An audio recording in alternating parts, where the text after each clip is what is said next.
وبعد بسم الله الرحمن الرحيم والصلاة والسلام على أشرف المرسلين. في فيديو اليوم سوف نقوم بحل موضوع مقترح لشهادة التعليم الابتدائي سنة 2021 لتلاميذ سنة 5 ابتدائي في مادة اللغة الفرنسية La langue française. النموذج رقم 1 أو النموذج الأول، والآن لنبدأ. إذا الآن عندنا النص اللي هو أول حاجة حيبدأ بها السوجي تاعنا. في النص أو في البداية تاع السوجي تاعنا كاين النص اللي هو حاجة جد مهمة أو التكست. أولا حيبدأ لنا بلو تيتر. لو تيتر هذا مرات يعني العنوان مرات يكون مجهول، مرات ما يعطيهولناش ويطلبوه منا، أو مرات يعطيهولنا. مثلا هنا عندنا لو تيتر هو لا شويت. النص تاعي انا واش لازمني نديرلو؟ لازمني نقراه مليح. النص تاعي لازمني نقراه، لازمني يبعد نفهم وش هي الفكره اللي يحب الانسان هذا اللي كتب النص انه يوصلها لي من خلال النص. يعني النص انا كي نقراه مليح، كي نقراه ونعاودو ونفهمه. يعني كاين في الفرنسي ايضا ما لازمنيش نفهم الكلمات كامل باش نفهم النص، باش نفهم الفكره اللي عطاها لي. غير نفهم العنوان وبعض الكلمات. اذا العنوان اللي هو يكون كلمة أو كلمتين لازمني نفهم العنوان، هو يكون جد مهم. إذا عطى العنوان راح يكون جد مهم وراح يعاوني. يعني كي الأستاذ كيعطي العنوان راهو يعاوني، لأنه واش عطالي الفكرة العامة اللي هو يتكلم لي عليها النص. يعني راهو عطالي على واش راهو يتكلم النص. يعني هنا راهو يساعد فيا باش نقدر، راهو يساعد فيا باش نقدر نفهم الفكرة العامة تاع النص، حتى إذا ما فهمتش الكلمات الموجودة في النص. وكما قلنا النص يكون جد مهم لأنه لأنه النص يخلي يثري الرصيد نتاعي اللغوي. يعني لازمني ندرب ديما انه نقرا النصوص والقصص هذا لازمني ديما نقراهم اكيد بالفرنسية باش نثري رصيدي اللغوي. كي نثري رصيدي اللغوي هذا فواش حيساعدني؟ حيساعدني في حوايج بزاف. اولا راح يخليني نفهم النص، الكلمات هذا تاع النص راح يخليني نفهمها. وايضا الوضعية الإدماجية، في الوضعية الإدماجية راح يخليني نقدر نعبر بكل أريحية، لأني عم بالي هذه الكلمة واش معناتها وهذه الكلمة واش معناتها وهذه الكلمة تروح مع هذه الكلمة وهذا الفعل هكا يتكونجيكا. حتى واذا ما قريتش لا كونجيغيزون او ما راجعتهاش راح نعرف، لانه عندي ثراء لغوي. او قريت كلمه من قبل كيما هكا، او قريت هذا الفعل هكا يشبه لهكا، او قريت هذا الفعل. يعني هنا واش حندير؟ راح نشفى العقل تاعي، راح يشفى على مجموعه من الكلمات. يعني او راح يشفى على الكلمات اللي قريتها من قبل، راح يتذكرهم. اذا راح يساعدني في التعبير باريحيه في لا برودكسيون اكريت، راح يعاوني. وايضا راح يخليني في النص يخليني نفهمه. ايضا كي يخليني النص نفهمه معناها أني راح نقدر نجاوب على الأسئلة، لأنه الأسئلة تاع لا كومبريهنسيون دو ليكري تقريبا راح تكون عبارة عن أسئلة على النص. كيما يقول لي مثلا ce texte parle de، مثلا هذا النص يتكلم على، ويقول لي choisis la bonne réponse. راح يعني الأسئلة هذه تقريبا يكونوا على تقريبا راح يكونوا على النص. اذا فهمت النص راح نقدر نجاوب على هذو الاسئله. اذا لازمنا النص نقراه 3 او 4 مرات باش نقدر نفهمه ونفهم الفكره اللي يحب يوصلها لي الكاتب من خلال هذا النص. يعني وش هو الهدف، على واش يتكلم لي هنا، على واش. ايضا ومشي شرط لازم نفهم جميع الكلمات باش نفهم نص كامل، لا لازم نفهم. كاين واحد الحاجه اسمها الكلمات المفتاحيه. الكلمات المفتاحيه هذه تخليني نفهم الكلمات بكل نفهم النص هذه او الفقره اللي نقراها بكل سهوله. يعني في الفرنسي او في لونجلي يعني الزوج نفهم مجموعه من الكلمات اللي هي تعتبر كلمات مفتاحيه. وهنايا راح نقدر نميز او نعرف الفكره العامه اللي راح يهدرها، اللي بغى الكاتب هنا او الاستاذ يوصلها لي من خلال هذا النص. وكي نعرف الفكره العامه معناها راني فهمت النص، فهمت المعنى نتاع النص. وكي نفهم المعنى تاع النص معناها راح نقدر نجاوب على الاسئله. وكي نفهم المعنى تاع النص معناها راهو رصيدي راح يكون ثري. وكي يكون رصيدي ثري راح نقدر نجاوب على الوضعيه الادماجيه. اذا هكذا نقدر نكون حليت سوجي. اذا لازمني السر كامل هو اني نثري الرصيد اللغوي نتاعي بالكلمات، كل يوم نتعلم كلمتان او 3 كلمات جديده، نقرا القصص، نحفظ روحي، ايضا الاغاني بالفرنسيه كاين بزاف اغاني. اذا عندنا اولا لا chouette، نبداو نقراو النص. لا chouette، la chouette est un oiseau de nuit. Elle vit près des maisons où on peut la voir sur un poteau, attentive à surveiller souris et insectes. C'est un rapace qui se nourrit de petits oiseaux, de grenouilles et de petits reptiles.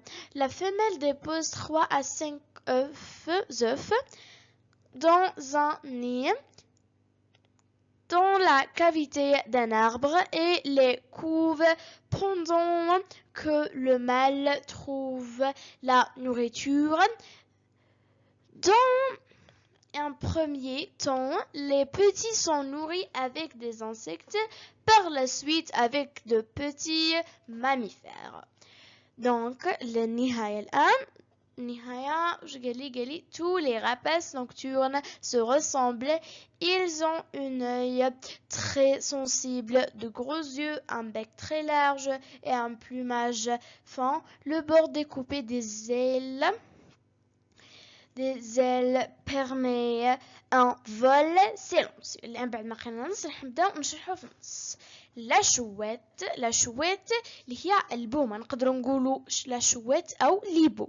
ليبو et la chouette sont des synonymes، يعني هما هذه الكلمات عبارة عن مفردات للزوج معناهم البومة.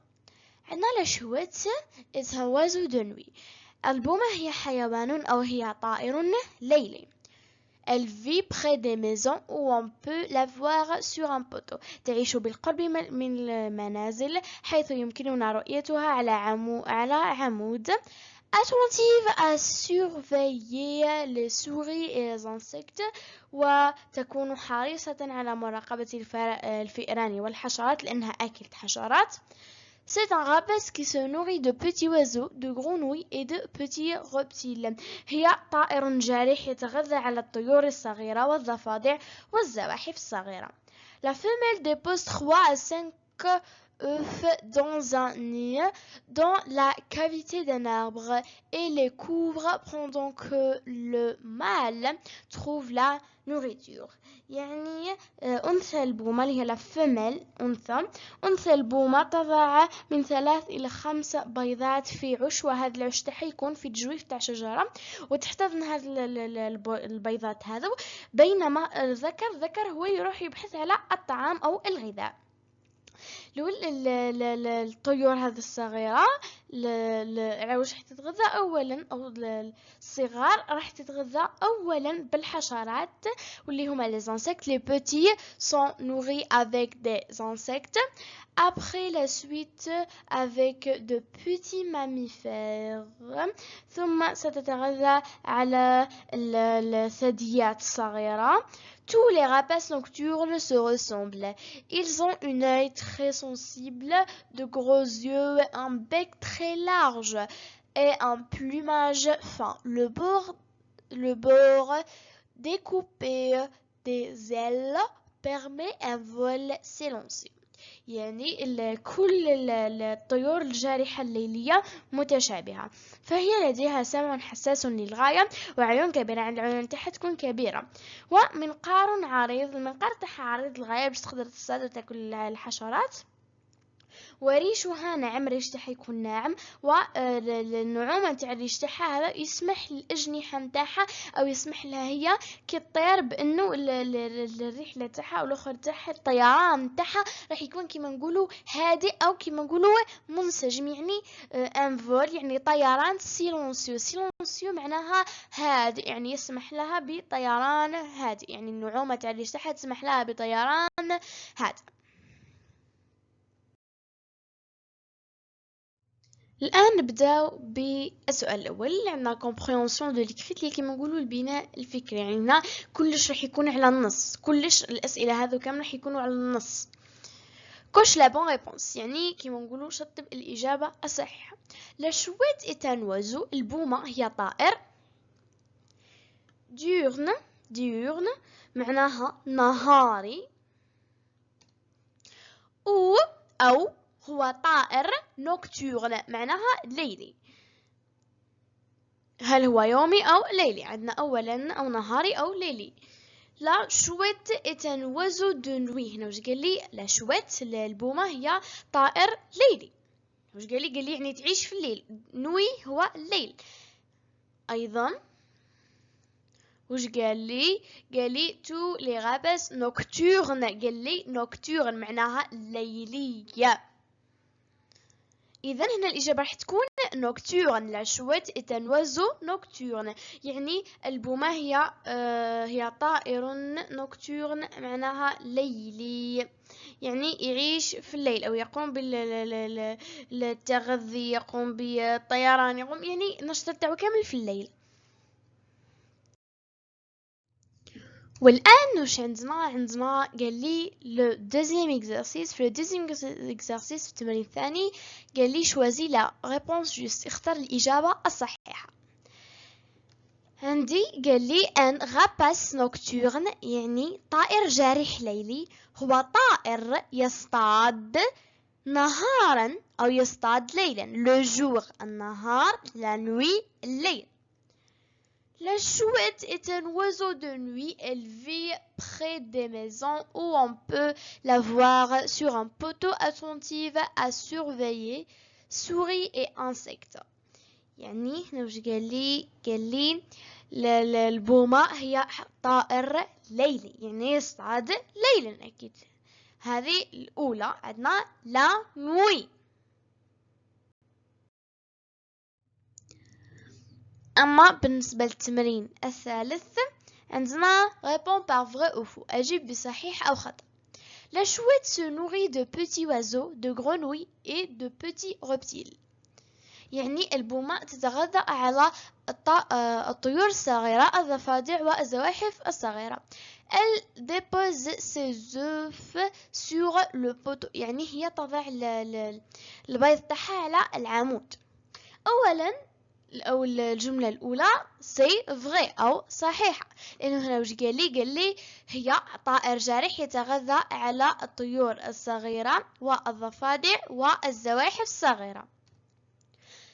الجملة الثانية اللي هي elle dépose ses œufs sur le poteau، تضع بيوضها أو بيضها على العمود. هنا خطأ، تضعها على عشها في الشجر أو في تجويف الشجر. احنا وش قال لي dans arbre، dans la cavité d'un arbre. Numéro 4 relève du texte، يعني استخرج من النص. Un mot de la même famille، يعني اسم من نفس عائلة الفعل se nourrir. L'antonyme du mot، يعني الضد نتاع كلمة le mal. أولا le mot de la même famille، يعني الاسم اللي من نفس عائلة se nourrir. هنا هنا هو عبارة عن اسم اللي هو la nourriture. Le mal trouve la nourriture. Se nourrir nourriture. هنا الأصل أو الجذر الراديكال هنايا هو nourri أو nour، هي الأصل nour la nourriture. أما ضد تاع le mal هي la femelle. la femelle يعني الأنثى. le mal الذكر، la femelle الأنثى.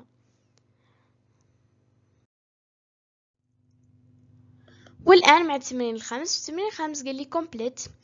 Le rapace se nourrit de petits oiseaux. يعني الطائر الجارح يتناول أو يتغذى على les petits oiseaux، العصافير الصغيرة أو الطيور الصغيرة. les rapaces يعني هنا جمع، هنا le rapace طائر الجارح، أما هنا les rapaces طيور الجارحة. يعني الفعل هذا نحولوه للجمع. هنا كانت il se nourrit، هنا ترجع il avec s se nourrit. إذا شو نقولوا il avec s se nourrissent، لأنه هنايا se nourrit أصلها أو الأصل تاع الفعل هو un verbe du deuxième groupe، لأنه يخلص بإر. والأفعال تاع اللي تخلص بإر يعني الأفعال اللي في المجموعة الثانية كيف راح نصرفوها؟ مع إل افيك اس نصرفوها مع إل افيك اس، نحيو اي ار ونحطو في بلاصتها اي دوز اس يعني زوج اس و او ان تي، تولي لي rapaces se nourrissent de petits oiseaux. Numéro 6 86 écrit au pluriel، اكتب في الجمع. عندنا la chouette البومة est un oiseau de nuit، هي حيوان ليلي. اذا الان شو نقولوا؟ راح نقولوا لي شويت. لي لا راح ترجع لي لان نديرو هنا في الجمع، قال لي écrit au pluriel الجمع، لا راح ترجع لي. اذا تبدلت لا يعني اكيد راح تبدل شويت، راح نزيدوا لها الاس اللي هي علامه الجمع العامه. لي شويت تولي البومات. sont des oiseaux هي عباره عن طيور. des oiseaux راح ترجع دي، ترجع جمع تاع ان هو دي، جمع تاع ان و اون هو دي. وازو تخلص ب او اذا واش حنديروا لها؟ حنضيفوا لها الاكس بدلا عن الاس، ودو نوي راح تبقى كيما هي، ما نجح نغيروا فيها.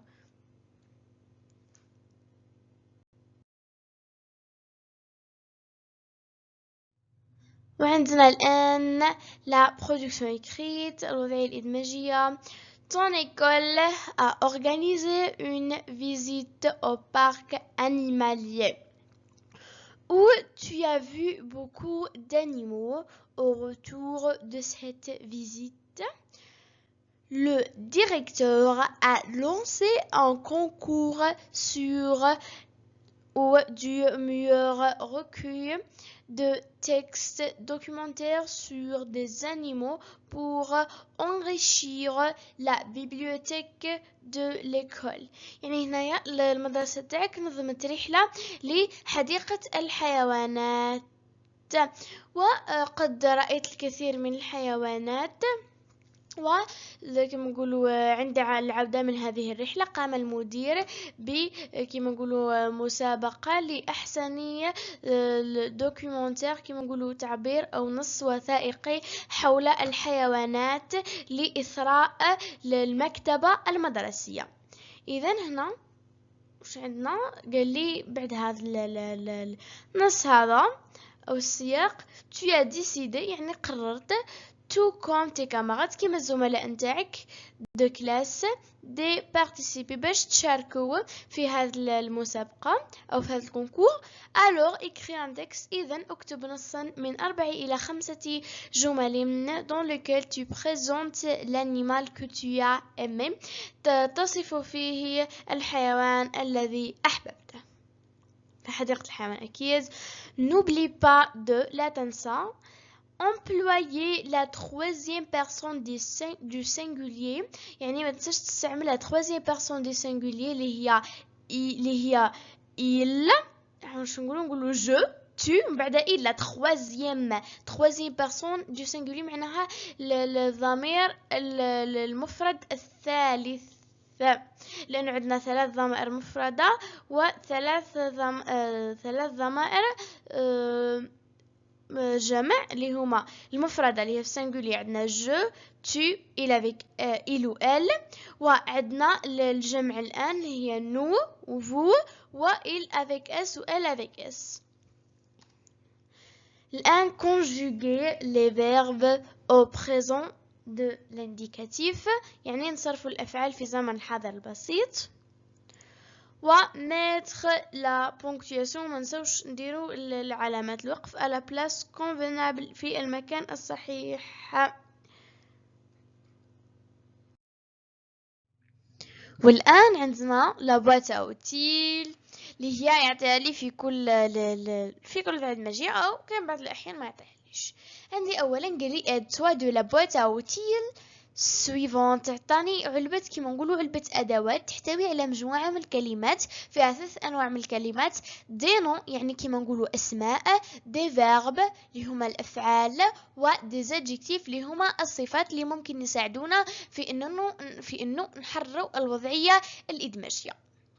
ثاني هذه الكلمات هذو اللي جيكم تشوفون منها ايضا لازمني نحفظهم، لازمني نفهمهم ايضا المعنى نتاعهم، لانه هذوما اللي كنت نهضر عليهم راح يساعدوني في الوضعيه الادماجيه. عندنا لا بوات اوتيل، عندنا منا لي نون يعني الاسماء، اما منا عندنا لي فيرب. اما بالنسبه للجزء الثالث او المجموعه الثالثه اللي هي لي زادجيكتيف. les adjectifs ها ماكي.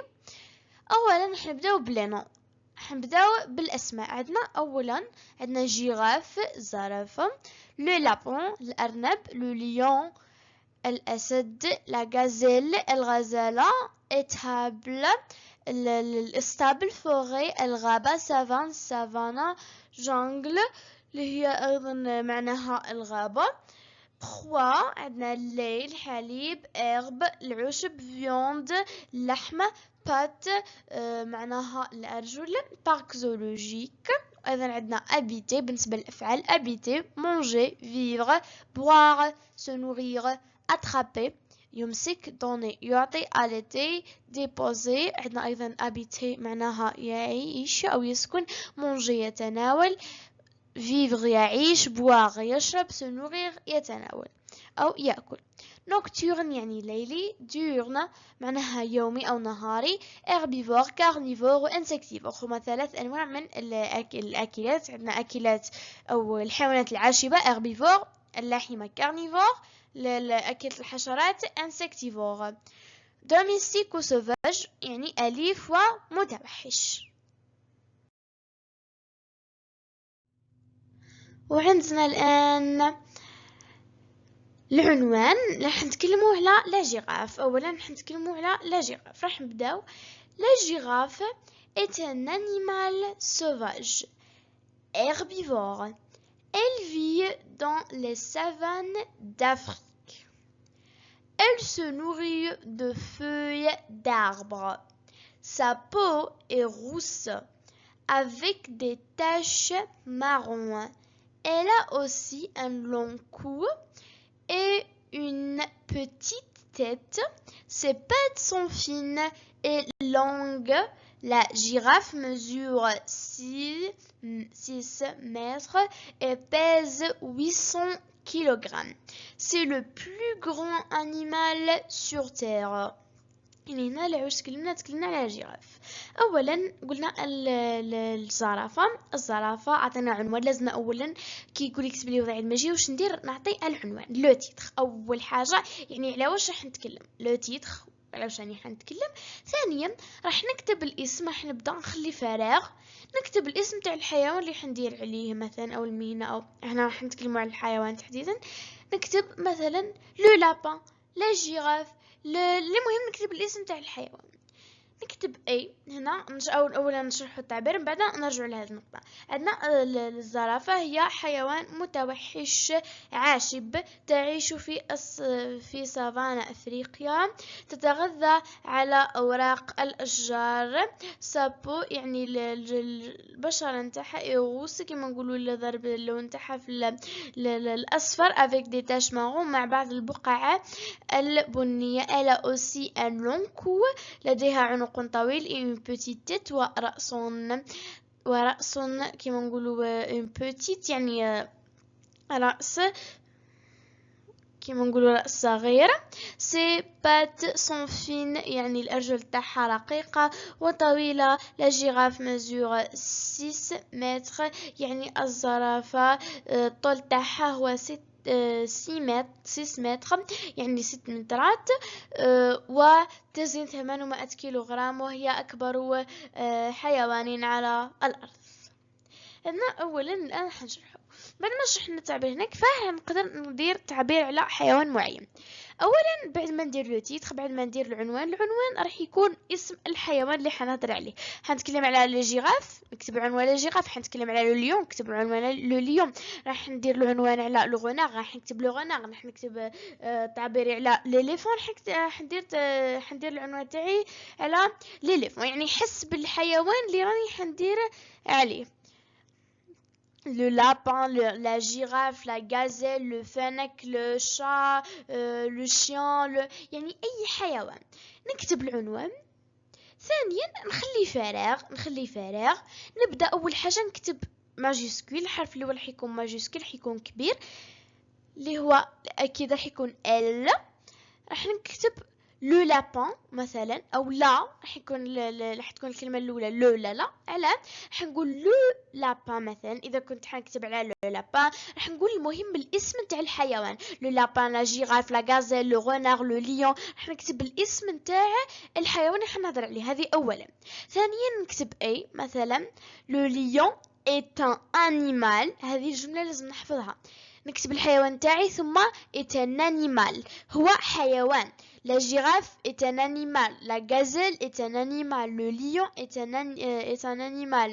Le lapin est un animal. Le renard est un animal. Le chien est un animal. Le chat est un animal. هذه لازم نحفظها. est un animal. ثم لازمني نفهم بعض المفردات كيما sauvage و herbivore. أولا لازم نفهم carnivore، herbivore و لازم نفهم هذا الثلاث كلمات. انسكتيفور اللي هو معناها اكل حشرات او لاحم او عاشب. بعدنا هذو ثلاثه لازم نحفظهم. عندنا هنايا حسب الحيوان تاعي، مثلا لو ليون est un animal مثلا carnivore، est un animal carnivore. Le lapin est un animal herbivore. La gazelle est un animal herbivore. La girafe est un animal herbivore. أول حاجة نديرها هي أنه أولا نقول طبيعة الحيوان، هل هو زوفاج يعني متوحش أو دوميستيك أليف. راح نقول لا جيراف est un animal sauvage، ولا راح نقول دوميستيك إذا كان حيوان أليف. ثم راح نقول إذا كان هذا الحيوان عاشب لاحم أو يتناول الحشرات. ثم راح نقول المكان اللي يعيش فيه، نقول إلفي أو إلفي، هو أو هي يعيش فيه. ثم نكتب المكان اللي يعيش فيه، à la maison، dans les savans، dans la forêt، هكذا.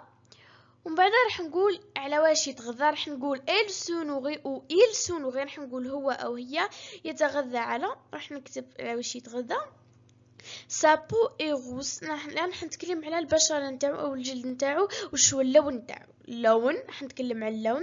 ومن بعد واش راح نتكلم على الصفات تاع الجسم نتاعو، كيما لا تيت، كيما الراس نتاعو، ايضا كيما العنق نتاعو، كيما الارجل نتاعو، كيما يعني باش يتميز هذا الحيوان المميزات نتاعو. ثم راح نكتبوا هذه نقدروا نزيدوها لا ميزور نتاعو يعني الوزن نتاعو والطول نتاعو، هذا نقدروا ما نزيدوهاش عادي. سي لو بلو. ومن بعد راح نذكروا ميزه من مميزات هذا الحيوان. مثلا هنا قلنا باللي الزرافه هي اكبر حيوان على الارض. مثلا كي يقول لي لو ليون مثلا نقول باللي هذا الحيوان اي لو كما نقولوا هو ملك الغابة. مثلا نعطي معلومة على الأخر على هذا الحيوان. أيضا le chien est l'ami de l'humain، يعني l'ami fidèle de l'humain، يعني هو الصديق الوفي للإنسان هذا الكلب. أيضا كاين بزاف صفات تاع حيوانات. وهكذا نكون كملت التعبير تاعي. وما ننساش أيضا لا بونكتواسيون اللي هما علامة الوقف جد مهمين. أيضا لازمني ما نساهمش علامة الوقف كيما الفاصلة والماجيسكول والفاصلة الماجيسكول. أيضا العنوان تاعي والخط تاعي أيضا لازم يكون واضح. هذو كمان حنتحاسب عليهم. Et à la fin, merci pour votre attention. Au revoir.